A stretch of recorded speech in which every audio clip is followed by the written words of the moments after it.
Mookie Betts with the Los Angeles Dodgers actually pads his possible Hall of Fame career with hitting his 300th career home run. I'm looking to the bullpen to bring my lefty in. Keep the lead and make your team look pedestrian. It's in your wheelhouse, we'll swing for the fence. You know it's money around here, and I ain't talking expense. Strike one, heat low in the way, you can't hit it. You know you wanna start a rally, but you better forget it. Strike two, off speed, same spot, your car looking. Get ready at the plate, this time you're not cooking. Strike three, swinging out of the zone. You ain't even touch it first. Tell me how they gonna drive you home. Walk it back, looking like we ain't cool then. The game's over, might as well put them back to the bullpen, oh yeah. That's right. And we are bringing it back to the bullpen like we do Monday through Friday here with the Locked On Sports Podcast Network, the number one sports podcast network. Look, Mike and I, between us, we have about 2 decades on the mic. We've been doing this show for 3 years together, but we bring big league experience with local expert analysis to bring you a show like no other. And we're going to go from Tarek Skubal to Dansby. Swanson's going to get in the mix.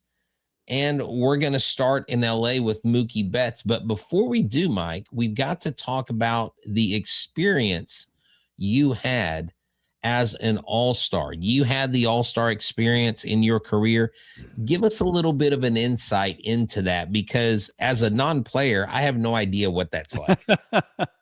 Well, I didn't for a large portion of my career, and I was blessed enough to make the 2001 All-Star game. That was the Seattle Mariners were hosting it, and it was a whirlwind. I mean, we played. I was with the New York Yankees at the time. I had pitched extremely well in the first half. We had gone to 3 World Series, won 3 World Series in a row. I had pitched well in the previous World Series against the Mets, and like I said, I pitched well in the first half of the season. And they loved to do something to the Yankees back then, and they loved for us to play the Sunday night games. And it didn't matter where it was, whether it was on the West Coast. This particular one was on the East Coast. It was in New York.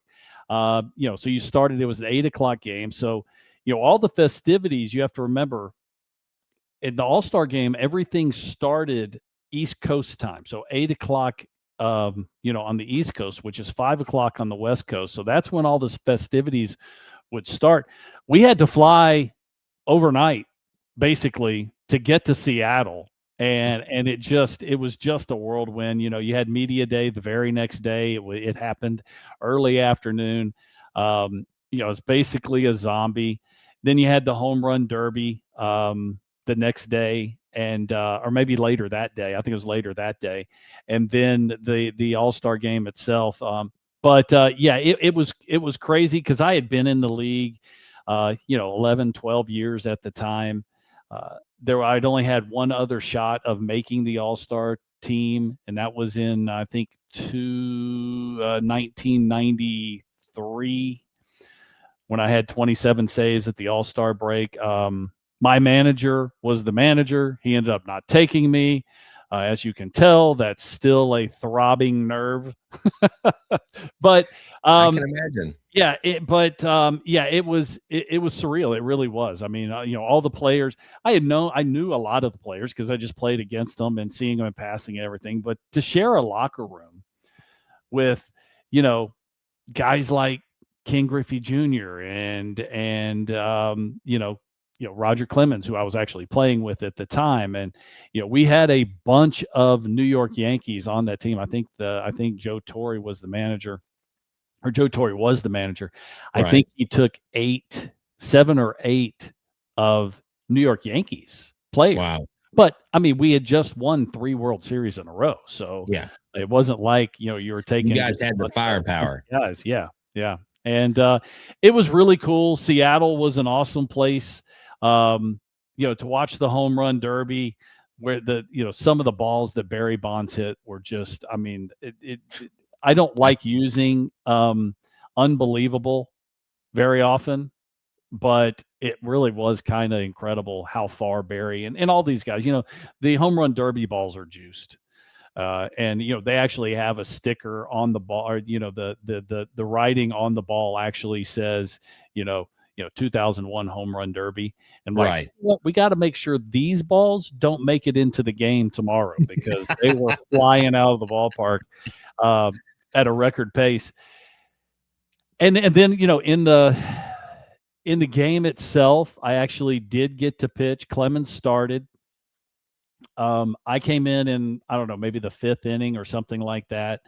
Do you remember a clip of Tommy Lasorda getting hit with a bat I while he do. was coaching third base? Okay, that was in that All-Star game. I'm actually the one that threw the pitch. Okay, I thought you were going to say you're the one that threw the bat. No, I didn't throw the bat. The bat was Vladdy Sr. Okay. And I threw him a pitch that it broke his bat, obviously. The bat goes flying. But the crazy thing is, right before this happens, I hear somebody, it sounds like he's standing right behind me, screaming in Spanish. And I'm like, this is also, place is packed. It's not, right. It's pretty loud. It's not crazy loud. But I look over my shoulder, and it's Tommy. And I'm like, would somebody just tell this guy to shut up? And like the very next pitch, Vladdy hits the ball off the end. The bat goes helicoptering. And, Tommy couldn't move. He kind of, you've seen the clip. Yeah, he stumbled, hits him right across the belly. He falls over. Luckily, he was not hurt. Right. But, yeah, that was and the crazy thing was, back then, the All-Star break was only 3 games. You had 3 days. You'll have 1 day of the All-Star break. And how about this? New York, fly to Seattle. Then we started in Miami. So we had to fly all the way back across the country. And so Clemens was, I still consider Roger a very good friend of mine. We don't talk very much, but I do see him occasionally, and we catch up, and it's like old times. But he was gracious enough to let me fly with him in his private jet. Nice. To go back to Houston as soon as possible, so we could have the 1 day of the All-Star break. So I pitch, I walk off the field, walk up into the clubhouse, and and Roger goes, "You ready to go?" I mean, I'm still in uniform. I said, "Okay, give me 5 minutes. Jump in the shower, pack up real quick, and we fly." Cool. And so by the time the game was over, we were probably in the air a half hour, 45 minutes. That's funny. That's good. But that was just so we could get the 1 day at home in Houston on the way to Miami, where we started the second half. Wow, that's insane. Yeah, I mean that's something that like I said, we don't get to experience, and we'll talk a little bit about Mookie, but we'll get more into it in our second segment. But Mookie did become the 169th player in Major League Baseball history to hit 300 home runs. That's a very small percentage of players that have hit that mark. Right. And, I think growing up, you would hear, well, if they're in the 500 home run club, they're a Hall of Famer. But, man, 300 home runs, and we'll talk about his other accomplishments. Mookie is definitely a first ballot Hall of Famer in my book. He is a very, very good player. Yeah, he is. And I don't know if he's a first ballot Hall of Famer. Now, the thing is, he's not anywhere close to being done. I mean, that's what you really have to talk about. He's got a long way to go as far as that's concerned. You're talking about a former MVP, an elite defensive player pretty much anywhere he plays, multi-time All-Star. And yeah, I mean, you go 169th, that's a pretty big number. Well, there's tens of thousands of players that have played Major League Baseball by now. And so to say 169, that is a very small percentage. And, the thing is, a lot like many Hall of Famers there already are in the Hall of Fame, this is not a big power hitting guy. Yeah, 300 home runs is a big number, but this really, he's a speed contact. Yes, he has some power to drive the ball out of the ballpark, but just an elite player across the board. And so pretty cool for him to hit 300, but by no means is he finished He's got even if he wasn't playing well, he's got a long time left on his contract, so he's going to be out there and he's going to continue to pad those numbers. By the way, that was his 9th home run of the season here in 2026. Wow. Well, you know what? I've got some numbers to give you as far as how many players have actually played Major League Baseball, Mm-hmm. and that 169 becomes even greater when we hear that. We'll do that next. ED is way more common than most men think. Millions deal with it on a daily basis. HIMS offers a simple, convenient way to take care of your health by connecting you with licensed healthcare providers online and giving you access to personalized treatment options from the comfort of your home. No awkward appointments, no pharmacy lines, just a straightforward process designed to make getting care easier. Taking care of yourself shouldn't feel complicated, and HIMS makes the process private and easy to navigate. It's healthcare built around your schedule and your comfort. When something is already uncomfortable to talk about, the last thing you want is a complicated process. Having the ability to start online from home makes taking the first step feel much more manageable.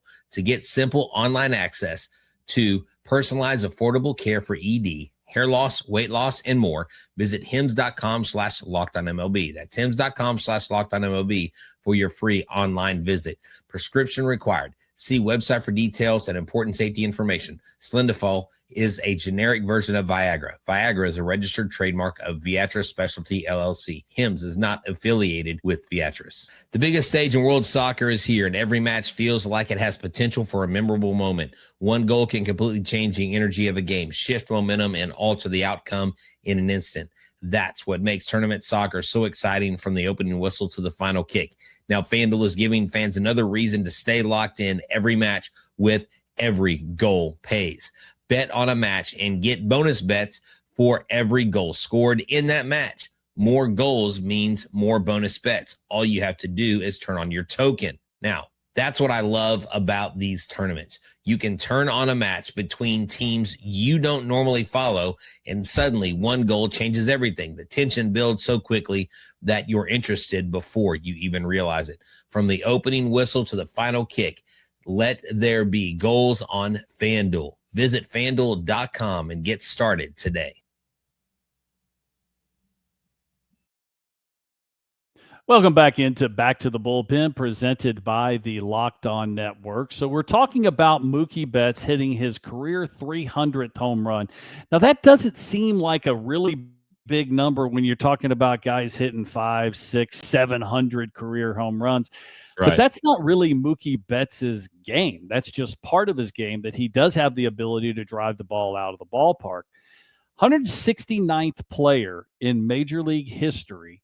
Now, it sounds like a pretty big number, but when you look at the overall number of players in Major League Baseball, well, let's just say it's a very small percentage.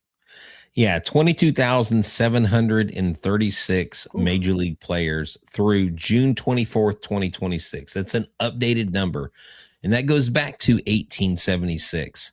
So when you do the percentage, and I had a little help on the math, but I got it correct, it's 0.74%, less than 1% of the players that I've ever played. Yeah, 0.75%. That's crazy. I mean, but you mentioned that he is an elite defender. He's won an MVP, Gold Gloves, batting titles.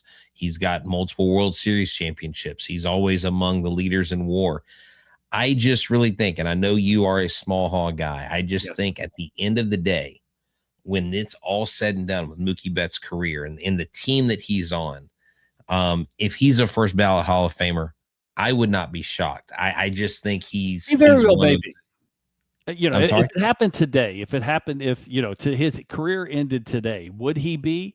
He very well may be. I mean, because one of the criteria is, what is it? A dominant player of your era. And he's been that. His MVP was in Boston. This is a guy that really has done just about everything. And he's done it at an elite level. And then you mix in the multiple positions that he has played, both middle infield. He's played right field, was a Gold Glover in right field. I think he's even played a little bit of center field. I mean, he's really, some of the the more elite positions on the field. So, I mean, you look at what he's done, but like I said, he's not anywhere near being done. I mean, he's still got a lot of baseball left in him. He still plays for a very good team. The World Series championships, okay, he's got them. He's got 4. You can't take those away. Does that have anything to do with the Hall of Fame credentials? I think that's further down the list because those are more team oriented things. So, but listen, he's a great player, has been for great players, going to continue to be, and he's going to continue be a great player, and he's going to continue to pad those stats. Yeah, definitely. I mean, when you think about guys that are like, all around players, you think of the Mike Trouts, the Barry Bonds, guys like Albert Pujols, Ichiro Suzuki, Mm-hmm. Carlos Beltran, Jose Ramirez, guys like that, Ohtani, Witt Jr., the list goes on and on. But I just think Mookie Betts puts himself in that, category. He was still to this day, I can't believe that Boston traded him, that he seemed like a guy That was that a would be a shocker. Boston Red Sox for life. Yeah, that was a shocker, and it was one of those things that, I mean, if you go back and if you can remember the story, he never said that. He never said that he wanted to be, and that might have been the only thing that he needed to say for the Boston Red Sox to keep him around. But he never said it. He never said he didn't want to be. He just never said he wanted to be. True. And I don't know if you remember, but the throw-in in that trade was David Price. I remember that. Price had a big contract tied to him. Yeah, that was a huge salary dump for them. It was, and it was one of those things. And did Boston ever really recover? Well, yeah, I mean, Boston did just fine in the trade also, because if nothing else, they reduced their payroll by a substantial amount. But David Price was, hey, if you want Mookie Betts, you got to take David Price also. That's right. Well, moving on, Dansby Swanson, who's not having the best offensive year, and you and I talked before the show. He hasn't really ever been known for his bat. He's been more of a defensive wizard there on the infield, but he put together probably one of the most ridiculous series that I've ever seen. 15 RBIs in just 3 games against the Mets. I'm calling him the King of Queens right now. Well, and it's not just 15 RBIs. He actually hit 3 home runs. He had 7 RBIs in game 1. I think game 1 of the doubleheader yesterday, and then had another 4 RBIs in the twilight game last night, the second game of the doubleheader. And in the first, had a home run and RBIs in the first game. I mean, it was just an outstanding series for Dansby Swanson. Dansby has been a good offensive player in the past. He hasn't been a great offensive player. Defensively at shortstop, he is at least above average, if not higher than that. But it's kind of crazy to go back to the 2015 draft that the Chicago Cubs have not just the first overall pick in Dansby Swanson. Right. They have the second overall pick in Alex Bregman playing third base. Yeah, they're playing right next to each other. One of the things that Dansby brings, he brings his leadership. He also brings, his defense. And Dansby was in Atlanta at one time, that's where he started. Yeah. That's where he started. He started with the Braves. Now he's with the Cubs. The Cubs have, Pete Crow Armstrong, Seiya Suzuki, Matt Shaw, Alex Bregman. I mean, they've got a group that you would think that when you look at it on paper, you're like, these guys are definitely gonna compete in the postseason. And in the at the end of the show, we'll talk a little bit about something that PCA did that reminded you of something from the past. More story time.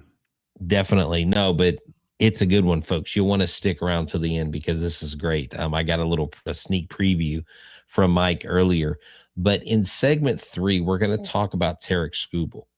He was dominant. He didn't get the win, but the talk about him being moved keeps coming around more and more.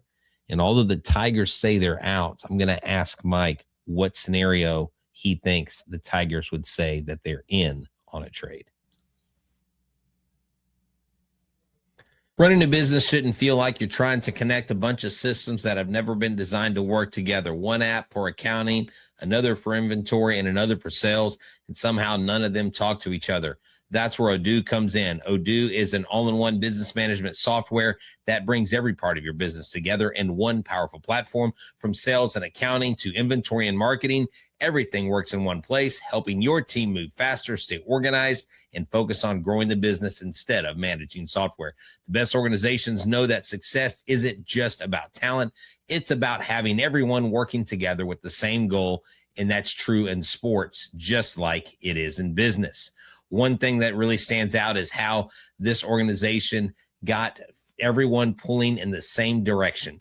It isn't just one great player or coach. It's a coordinated effort across the entire organization, and that's what makes the Los Angeles Dodgers successful. That's what makes the Toronto Blue Jays successful. So great organizations win because operations matter, and that's why you should go get Odoo. Try for free today at odoo.com/lockedon. That's odoo.com/lockedon. Workplace chaos can show up fast. That's where Indeed Sponsored Jobs comes in. Indeed Sponsored Jobs helps us reach candidates who actually fit what you are looking for based on skills, experience, and location. Finding the right person can make all the difference, whether it's building a business or building a winning team. One great addition can have a ripple effect on everyone around them. When you find someone who brings the right skills and attitude as well experience, it makes the entire group better. That's why finding qualified candidates matters so much, and why tools like Indeed Sponsored Jobs can help you make the process easier. Spend less time searching and more time actually interviewing candidates who check all your boxes. Less stress, less time, more results. When you need the right person to cut through the chaos, this is a job for Indeed Sponsored Jobs. And listeners of this show will get a $75 sponsored job credit to help get your job the premium status it deserves at Indeed.com/podcast. Just go to Indeed.com/podcast right now and support our show by saying you heard about Indeed on this podcast. Need to hire? This is a job for Indeed Sponsored Jobs.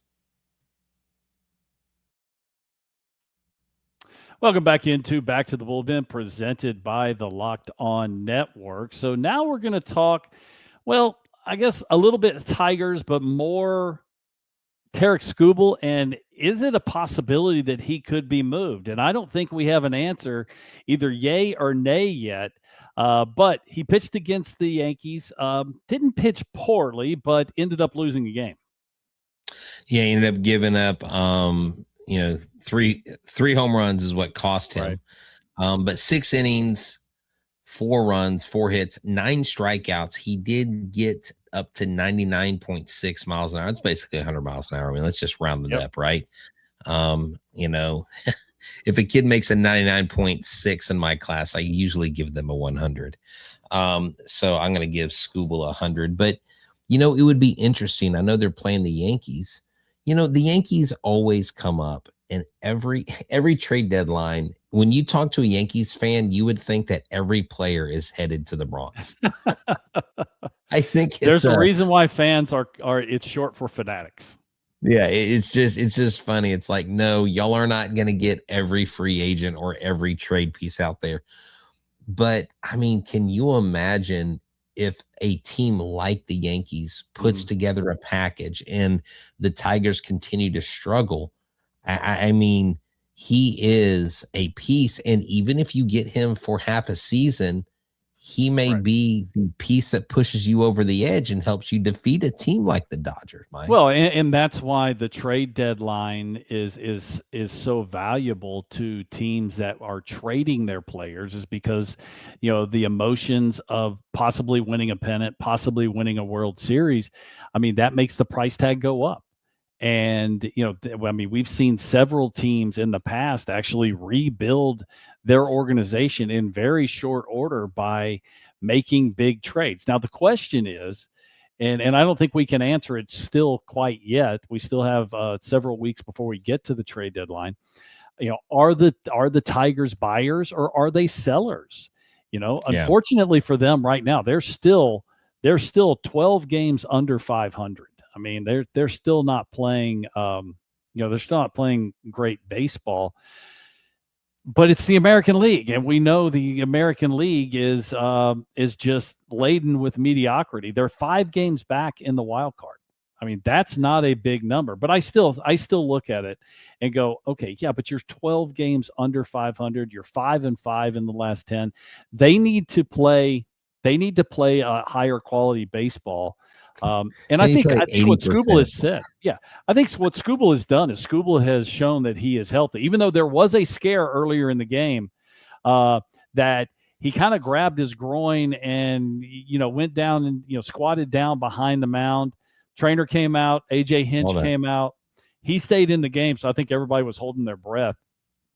But ends up, not being any issue. He stays in the game and continued to pitch. And like you said, like you read the numbers, but didn't pitch poorly. Goldschmidt got him for 2 solo home runs. Dominguez hit a big 2-run homer later in the game that kind of solidified the win for the Yankees. But other than, a couple big swings by the Yankees, he threw the ball well. No, he did. And it just begs the question of, like, where would he go? When you talk about potential fits, the talking heads will say, and here's a list of 6 teams of potential fits. Astros, Yankees, Dodgers, Cubs, Orioles, and Red Sox. Yeah. I think there's a lot of Houston fans that would love a year where they lose Framber Valdez and they get back Tyreek Skubal halfway through. Now, I don't know that he does that, but maybe the bigger clubs like the Cubs, like the Dodgers, the Orioles are trying to find their way to fight their way in there. Heck, I mean, could the Rays surprise somebody at the trade deadline and get someone like a Skubal? You know what I'm saying? Right. I mean, there's so many possibilities here, Mike. The bottom line is this: the Tigers were this close to beating the Mariners. The Mariners were this close to beating the Blue Jays. The Blue Jays were this close to beating the Dodgers. And so can Skubal be that guy this year on a team that has a decent shot at winning the World Series? Of course he can. I mean, not even just have a decent shot. He could be the cog in the machine that pushes them over the top. I mean, because you're talking about, 2-time Cy Young Award winner, the reigning 2-time American League Cy Young Award winner. The guy, he had elbow surgery, but he hit 100 miles an hour. He had 9 strikeouts against a very good offensive team in the Yankees.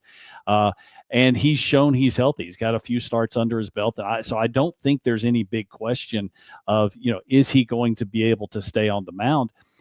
The question is, what is the haul in return going to be? I mean, you read the potential fits: Astros, Yankees, Dodgers, Cubs, Orioles, Red Sox. Astros, I don't think the Astros have enough to get him. I mean, I agree. I don't think there's any chance that he's an Astros. Yankees, possibly. Dodgers, even though they are arguably the best team in the National League right now, in possibly even Major League Baseball, they still have a strong system. I mean, it would be interesting to see if the Cubs or the Orioles could pull it off. The Red Sox are another team. You don't know if they're going to be buyers or sellers. I mean, you're talking about. I think they're going to be sellers. I mean, I think they've got 33-46. I mean, 32-46. I gave them an extra win. They're 32-46. They're 14 games under 500. See, I think guys like Willer Abreu is possibly gone. I think Aroldis Chapman is trade bait. I think, Tolley, I mean, just any of their any of their young pitchers that is solid. I just think they've got like 4 or 5 guys that are potential trade pieces. And the Red Sox, especially after what they did with the coaching staff, they are on a treadmill going nowhere. Well, and, with that big move, firing, 6 of their coaches, including their, manager and 5 coaches, they haven't played any better. Actually, they may have gotten worse. Yeah. And you had players publicly coming out and say, what are we freaking doing? This had nothing to do with Alex Cora. But, this was just an opportunity for the GM, Breslow, to get his guys in place. Well, you bring in a bunch of minor league coaches to fight to coach big league hitters and big league, big league players. Whether you know the guys or not, there's still, there's a lot that goes into that. It's not just a matter of, well, this is a new manager. And listen, this was a Red Sox, this was a flawed roster to start off with. Even Breslow said it himself before the season even started. This was going to be a hard roster to manage. So you actually said that. And then, a month into the season, you're firing your manager, So I don't think the Red Sox are anywhere close. To tell you the truth, the Red Sox are probably going to be big sellers. Yeah, exactly. I think that's a solid point. So you had hinted at we had hinted at Pete Armstrong in a bunt. Tell us about that. Yeah, and tell us about a game where you got a couple hits in. So there was the game. I think it was the second game of this doubleheader. Pete Armstrong, who's known for hitting the ball out of the ballpark, he's the Cubs have 7. He's leading the Cubs team with 17 home runs. First and third, he goes to bunt, and he actually barrels the ball and bunts it over the third baseman's head. Now, and there wasn't even a play, and it was listen, this is an RBI single, a bunt single, but but I have a tough time believing this is what he was trying to do. Now, he didn't say he didn't do it on purpose, but it did remind me of a bunt single that some left-handed reliever had one time when he was in Atlanta. That person was me. I actually pitched 4 innings in an extra innings game, going out for the 5th inning because we had nobody else in the world. I was the last pitcher. Squared around to bunt, guy on first base. The pitcher threw the ball way up and in, and I just kind of put the bat on it and kind of did the same thing. It didn't go directly over the third baseman's head. It went off to his left, but also behind him. Also a single. And we end up winning that baseball game. But nice. But yeah, it reminded me, and I had a single earlier in the game also. And that was against the Phillies. I felt like I pitched like 9 innings. I think in the postseason or the post game interview, I actually said 5 innings because it felt like I pitched 5 or 6 innings, but it was only 4. Wow. But yeah, I ended up getting a couple of hits. So that's what that reminded me of was the time that I actually got the only time in my major league career I actually got 2 at bats and 2 hits in the same game.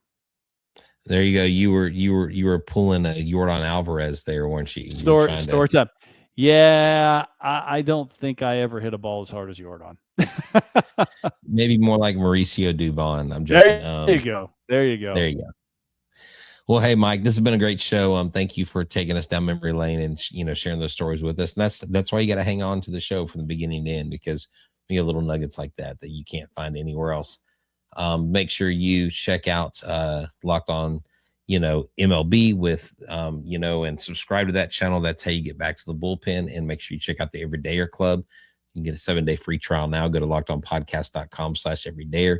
You get ad-free episodes, and you can become a member of the members-only Discord, where you can chat with fans from across the country. So for myself, for Mike, and everybody here at Back to the Bullpen, thank y'all for tuning in. Come back and see us. Tell everybody about us, and go watch a ball game nearby. Y'all have a good one and play ball. Adios.